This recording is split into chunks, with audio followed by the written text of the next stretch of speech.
Okay, great. So here we are with Sam Lightner Jr. talking about Wyoming history and the history of the American West through the lens of Wyoming. So finishing up voting, I think hopefully most folks have. I know Catherine had to step away for just a minute. Okay, so I'm going to end the poll, share the results. So can you guys see those? So I would say the top pick, Sam, I'll try to help keep track of these two, is The Real Story of Butch and the Sundance. Next, The Most Dangerous Mail Route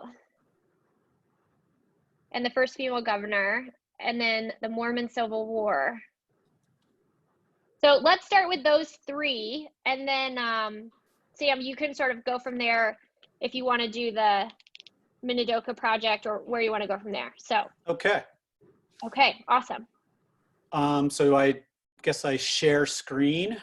Sure, you can do that. So Sam will share his screen, and you all should also be able to see him in a little window. You usually just want to pick the 3 dots in his name, and you should be able to see Sam and his presentation at the same time. Okay, well, here we go. You probably don't recognize this guy, but you know of him. This is, I believe, the earliest photo we have of a guy. Well, he's had a number of names, but what we know him as is not Bob Parker or Robert Parker. It's Butch Cassidy. He took the name Butch because he started working.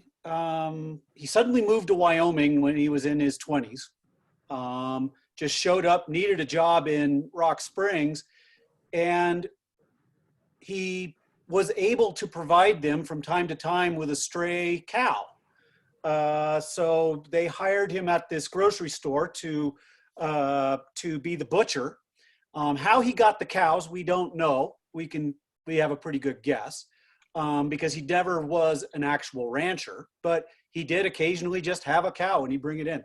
Anyway, he became a butcher in Rock Springs, and well, everybody just started calling him Butch.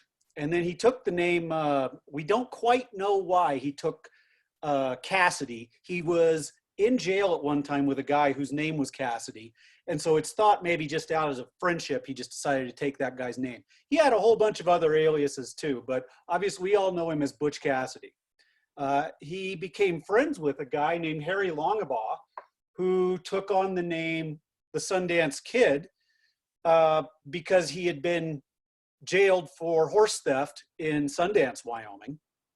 And the two of them were sort of the leaders of what became known as the Wild Bunch. The Wild Bunch robbed trains, robbed banks, did all kinds of wild things, but they weren't named the Wild Bunch because of their vocation. They were named the Wild Bunch because of the parties they threw. They would rob a train and go to one of their favorite towns. Baggs was one of those towns. They did go to Moab from time to time. They did put some time in Jackson, and they would throw a big giant party. And so they just became known as the Wild Bunch. And there were a number of people in the Wild Bunch, including a couple of women who lived outside of Du Bois. But the Wild Bunch was most famous for robbing trains and robbing banks and throwing big parties. Interestingly, one of the first gigs that Butch had with 2 other guys, he made a very large $54,000 withdrawal from the San Miguel Bank in Telluride, Colorado. Showed up in Lander a few weeks later, and made a $17,000 deposit in Eugene Amoretti's bank. So that got split 3 ways, what got taken out of the San Miguel Bank. But there's a connection to Lander. He worked for a while on Horse Creek in Du Bois. He never stayed in one place for very long. And as we know from the movie, I'm assuming most of us have seen the movie Butch Cassidy and the Sundance Kid. the movie takes, they do eventually leave. They're wanted. They're being followed by sort of a who's who of the great lawmen, as well as the Pickerton Detective Agency. So these two guys just decide they're going to leave. Everybody else breaks up and they all go their own separate ways. And these guys, along with Sundance's girlfriend, go to South America. They get on a ship in New York. So they sail to Buenos Aires. They started ranching down there. Each of them had a ranch with a bunch of employees. They were running both cattle and sheep. And for all we know, they went pretty much straight. They were still wanted, but they went straight.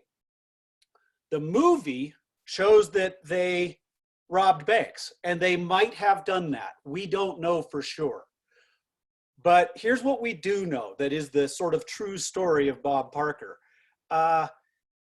He was seen by at least 20 people after he left Bolivia. He might have been involved in some bank robberies down there, and there were definitely some Yankees involved in bank robberies down there that were killed. However, it does not appear, very much does not appear, that Butch and Sundance, as they were depicted in the movie, actually died down there at the hands of the Bolivian army. They came back to the United States. Well, Butch came back to the United States. He was seen by at least 20 people over a 15-year period. He would go back and visit people around Wyoming. He visited family in Circleville, Utah, and likely died in 1927 in Spokane, Washington. It made for a very dramatic ending to the movie to have them die that way, and the Bolivian army held out that was what had happened. But 1992 or 93, maybe 94, the Bolivians decided to let a research group come down there and run DNA tests on the graves of the people who were killed in Bolivia by the army in that day to prove that, Butch Cassidy and Sundance Kid were mine. Well, they have Butch's DNA now from his family, and neither of the people in those graves are Butch Cassidy. So, judging from the number of people we have who claim that Bob came back and visited them in the 1910s and 1920s, and the fact that the DNA doesn't match, Butch Cassidy did not die in Bolivia. Looks like he died in Spokane, Washington. So, spoiler alert. There you go. Okay, Hope Sam, you saw the movie already. We do have one question, which was the withdrawal in Telluride a robbery or actually their money? It was a robbery. It was his first big bank robbery, and he had two things that were telltales for his robberies that he planned. One, he was known to be an incredibly good horse, he was a horse whisperer. He was really good at breaking horses and at training horses. They could handle gunfire, they could handle train whistles. Nothing spooked them after he had trained them. And he set up escape horses along escape routes and would ride, rode out of Telluride as fast as they could with the police chasing them, got 20 miles down the road, hopped onto a new set of fresh horses, got 20 miles down the road, just kept leapfrogging like 5 sets of horses. They apparently went through Moab very fast, tipped the ferry captain that takes you across the Colorado, tipped him very well. And that was one of the telltales, was they could go very fast in great distances and just could not be followed. And of course, this is before there was communication in those distances, so that, a sheriff in Telluride could not radio the next town up and say, hey, these guys are coming. They couldn't do that. So they get away. The other thing they did was a bit like the, what was the name of the group? But anyway, it was in the surfing movie from the 90s. I'm spacing it. Anyway, they would go in with their guns out, screaming and threatening and all the bluster they could possibly put forth. And then nobody got shot because everybody cowered. And it's a little bit how I think the Old West was. There weren't that many really bad people. A lot of yelling and screaming, and everybody else just kind of went, okay, calm down, just as we would now. It wasn't gunfights all the time and stuff, and that was their method. We're just going to go in and scare them, and that'll be that. And as far as we know, neither Butch Cassidy or the Sundance Kid ever shot anybody. Wow. Yeah. That's so crazy. Awesome. Okay, a very good opening act, Sam. Well done. That was very interesting. I think that's the second top choice was the most dangerous mail route and the first female governor. Okay. Well, these are sort of two separate stories. The most dangerous mail route, most people you think of dangerous American mail route, well, that's got to be the Pony Express. No. Pony Express was definitely dangerous. It was at a time when the Lakota had decided, yeah, we're no longer going to be friends with you guys. The Cheyenne sided with the Lakota. But by and large, the route went south of Lakota territory through Cheyenne territory, but the Cheyenne were living more with the Lakota at that time. So this idea that people were always being, the mail runners were being shot at during the Indian Wars and that it was dangerous because of that wasn't so much the case.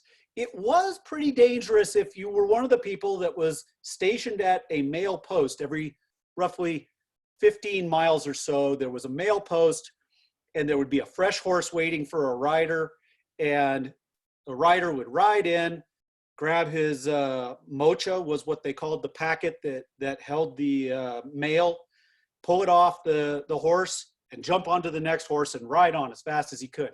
If you were one of the guys that kept those horses going, you were always in the same place. So there were some sad events that took place for those guys. But for the mail delivery guys, for the most part, they were not in that great a danger. I wouldn't call it a safe job, but it wasn't a real dangerous job. And it also didn't go on very long. It only lasted 19 months because as soon as the telegraph wires were hung across the country, suddenly the need for mail dropped off. And most of the mail that was carried by these guys was government mail. It cost $5 for one letter to be sent, one-page letter with the Pony Express. And $5 then translates to about $125 now. So it was very expensive. Really, it was only government stuff that was going back and forth across the country. And of course, this is during the Civil War, at the beginning of the Civil War, and it was very important for the Lincoln administration to stay in touch with California, which was an anti-slavery state. And so there was a lot of communication going on, but it was mostly government stuff. So it didn't last that long. The dangerous mail route was following World War I. The head of the Postal Service said, wow, that is a good way to get mail across the country fast, is we're going to use these airplanes, all these surplus airplanes out of World War I. So planes would fly the mail and get it across the country in less than 2 days if they needed to. Well, as we all know, it's a bit breezy in southern Wyoming, and that's where the mail route went. It essentially followed the Lincoln Highway, which is now I-80, mostly I-80, and it followed the railroad. And they set up these sort of lighthouses across the southern part of the state with these really bright lights in them. And there were arrows on the ground made out of concrete that you could pour gasoline on it and light the arrow up at night.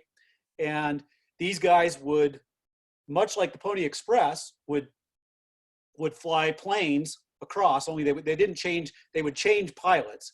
But the worst part of that flight, the most dangerous part, was what they called the hump. We know the hump. That's where Vidavoo is. It's Sherman Summit outside of Laramie, between Laramie and Cheyenne. And the wind sometimes would literally just stop an airplane. It would just be in place, or even going in reverse with these airplanes could only go about 85 miles an hour, 90 miles an hour, and they'd be into a 90-mile-an-hour headwind.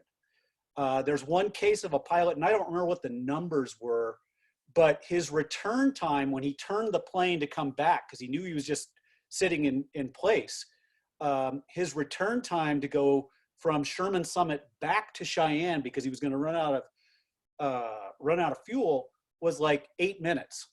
And it was the equivalent of a modern 777 going like 2,200 miles per hour for what the airframe could do, because he had such a tailwind. But a bunch of these guys got killed. They had to contend with, you could never refuse to fly the plane, or you were automatically removed from the service. And they would be flying, and they might be flying in a ground blizzard taking place below them, and they can't see the lighthouses, and they had to just do what's called dead reckoning and try and fly across the state and hope that the wind wasn't blowing real hard when they got to the next spot. Very cold. All the planes were open cockpit. There were multiple cases where guys had to land just to go into somebody's ranch house just to get warm. It was a hard job, and it was a scary job, but they were also thought of as sort of these, well, they were special, the girls liked them, and they were celebrities because they were doing this wild and crazy. I mean, you got to remember, just 20 years before they were doing this job, no one had even flown an airplane. So pretty cool to be a pilot, and then to be a pilot and you're carrying the mail and you're doing it in this hard time. They were celebrities. Nellie was the first female governor in Wyoming. And the reason this is one picture covers both, right? And she opened up the postal, what she's doing here is opening up the the airfield for the mail, which I believe now falls inside the boundaries of Francis Warren Air Force Base. Nellie was the wife of the previous governor.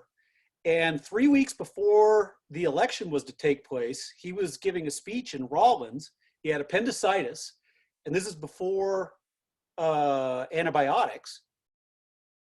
He died that night of appendicitis. And there was no one to fill the Democratic ticket. And Nellie was very popular in Wyoming. And this, despite the fact that she was anti-alcohol, this was in the time of Prohibition, and her husband was anti-alcohol, and Wyoming people were, as they remain to a large degree, pretty pro-alcohol. And she was still very popular, even though Prohibition was a major issue in Wyoming. And the Democrats decided to put her forward as the person on the ticket. They just didn't have anybody else. And she said, all right, I'll do it. But I refuse to, and this was not uncommon at the time, I refused to do any of my own campaigning. You weren't supposed to be a braggart. Everybody else was supposed to campaign for you.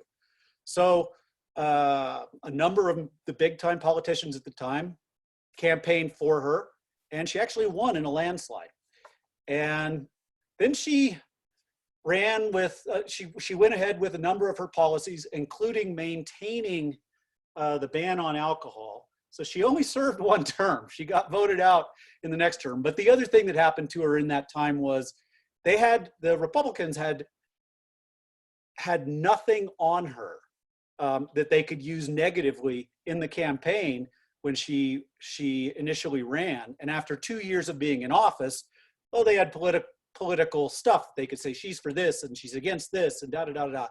So there was actually something they could run against. And so she served only one tour, but she went on to do a number of things for the federal government. I think she ran the Mint until 1956. She was a very prominent person in the National Democratic Party. Awesome. Thank you, Sam. That's phenomenal. And I don't know if you're tracking the chat comment, but a few people have relatives who were early pilots or studied this in an aviation class in college. So if any of you have fun stories or anecdotes you want to share with Sam afterwards, I'll be sure to pass along his email as well. Please do. That's pretty Please neat. do. Yeah, that's awesome.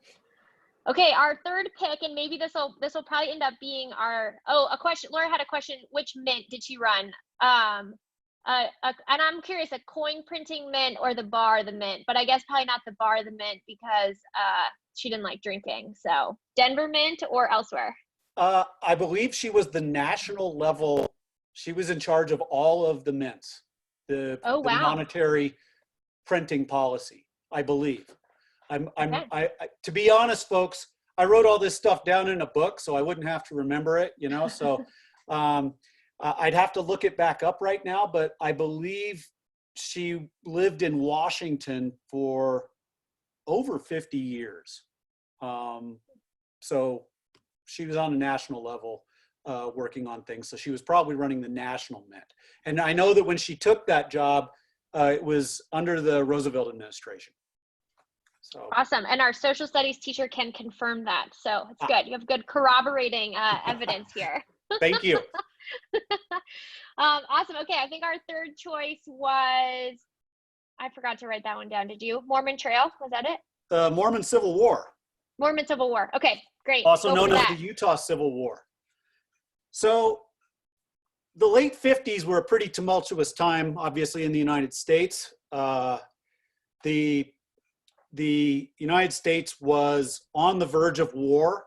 Well, was certainly fighting with itself, but not really shooting yet in the late 50s.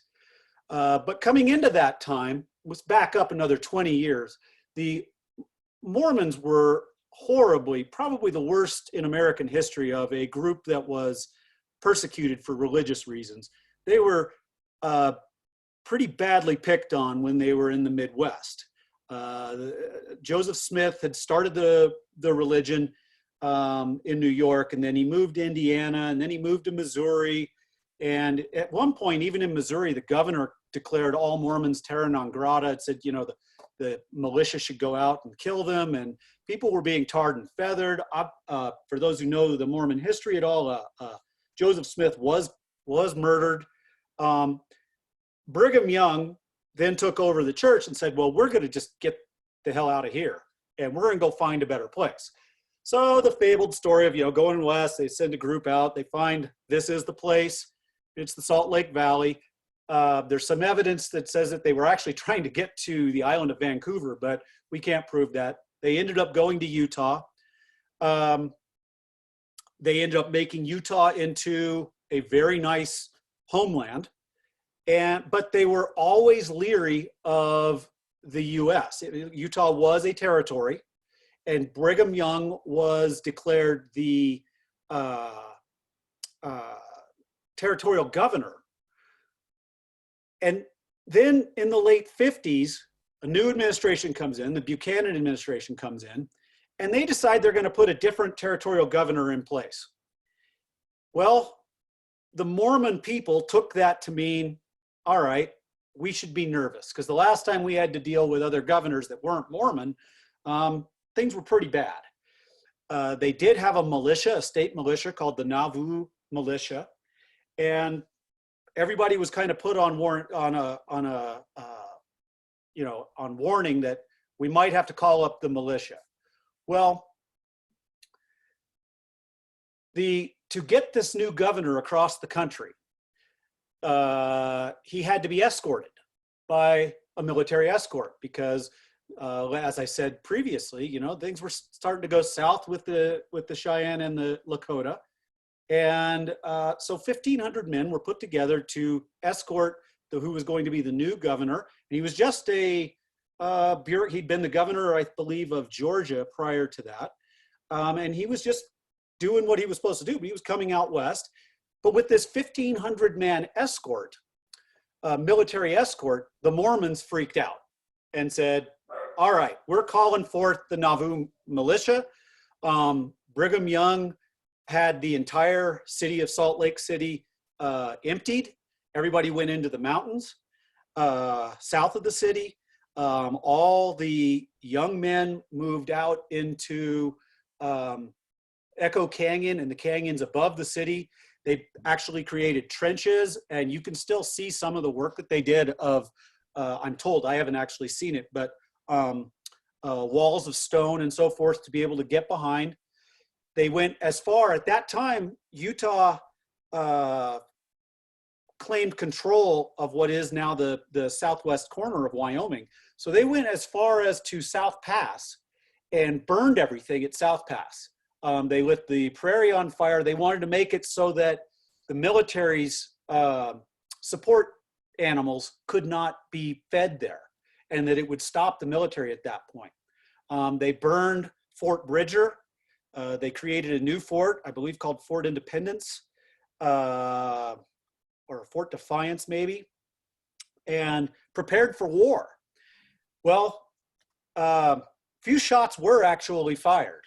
No one was killed in Wyoming, though the Mountain Meadows Massacre, which there's a movement to rewrite history. It has been for a long time to say it never took place, but it clearly took place. Mountain Meadows Massacre took place in south central Utah at that time.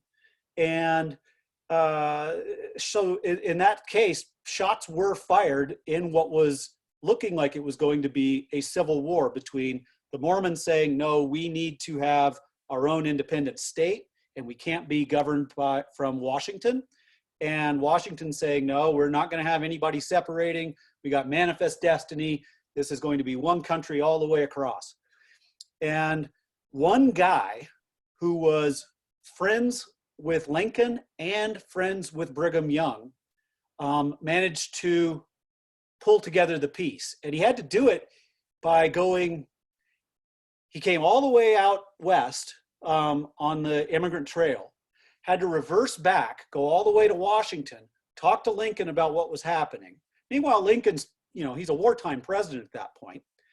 Then he gets on a ship, sails to Veracruz, Mexico, crosses over Mexico, sails on another ship all the way up to San Bernardino, Los Angeles, is met by Nauvoo militia soldiers there, and is then escorted to Salt Lake City, and convinces Brigham Young, don't shoot these guys that are coming this way. They're not going, this, I understand why you are scared, but that is not what the plan is, to occupy Utah and to kill Mormons and do the things that were done to your people in when you were in Indiana and Missouri and Illinois.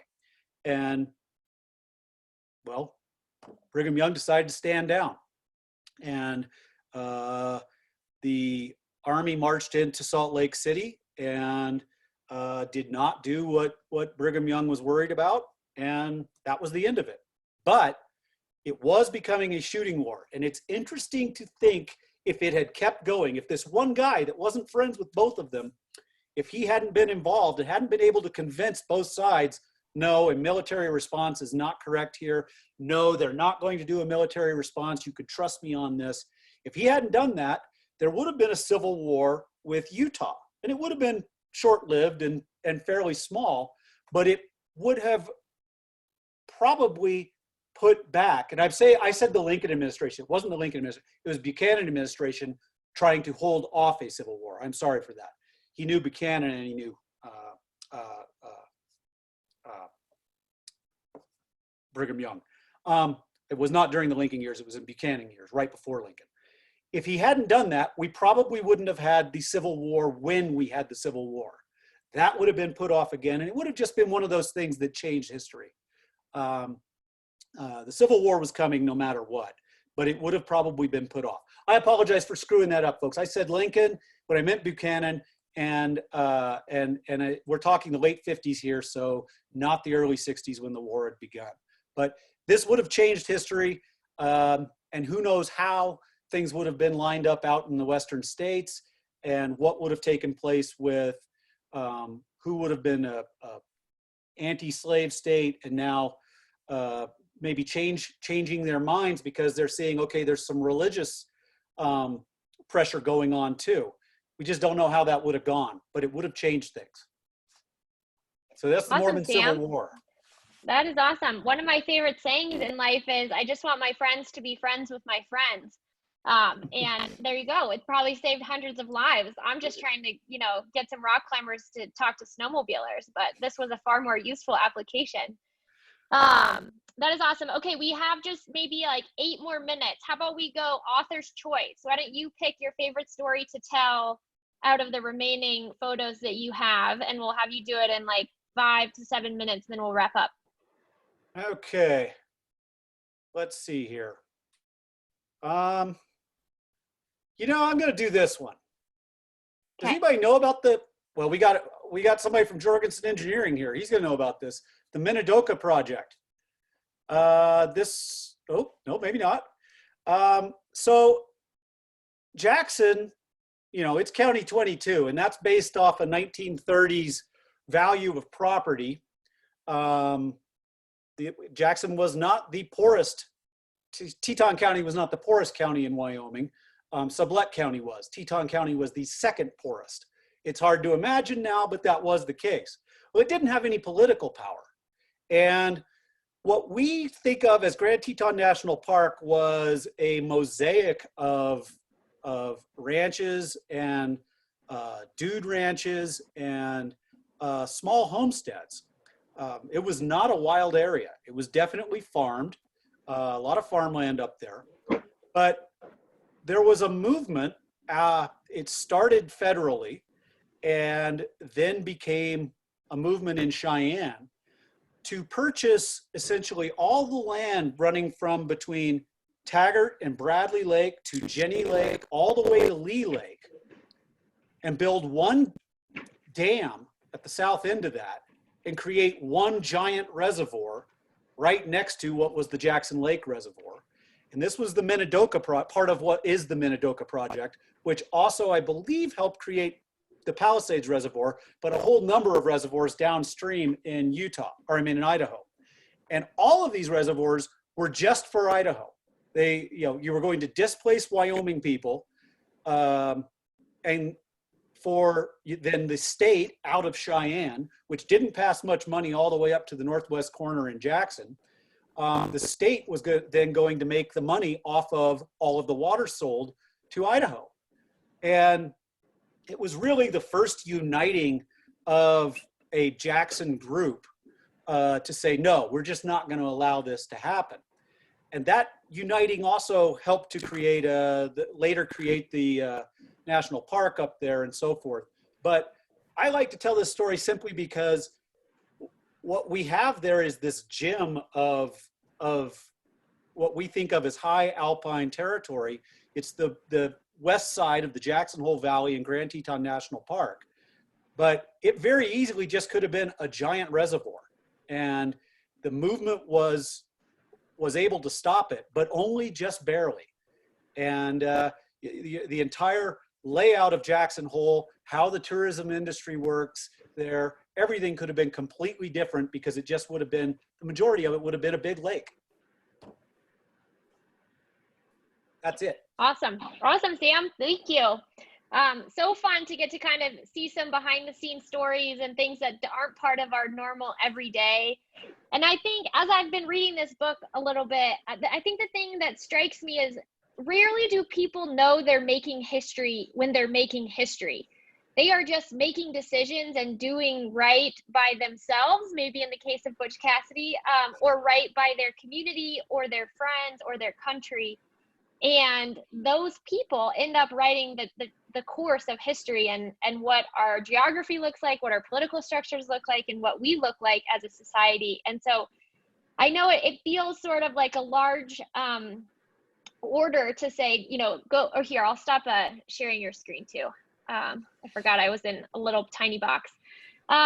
It feels like a large order to say, go forth and write history. And I don't think none of us should carry that weight on our shoulders, but all of us should know that history is being written right now. And many of us in the leadership roles that we have and what projects we choose to champion and how we lead will be the characters in this story for Wyoming. And so I hope that we hold that charge with responsibility and also with the knowledge that sometimes you just have to move, get your horses lined up and move quickly if you need to. But thank you for joining us today. And Sam, thanks for all of your amazing knowledge and the work that you put into building the book, and then also being willing to share it with all of us. I'll show it one more time. If anybody wants to buy it, this is what it looks like. I'll send a link with this video and the link to the Amazon store too, in case anybody wants to purchase it. And if anybody has a specific question for Sam, feel free to stick around, and I'm sure he'd be willing to talk through a specific story or piece as well. But here, I'll unmute all of you. Here, I'm gonna stop recording.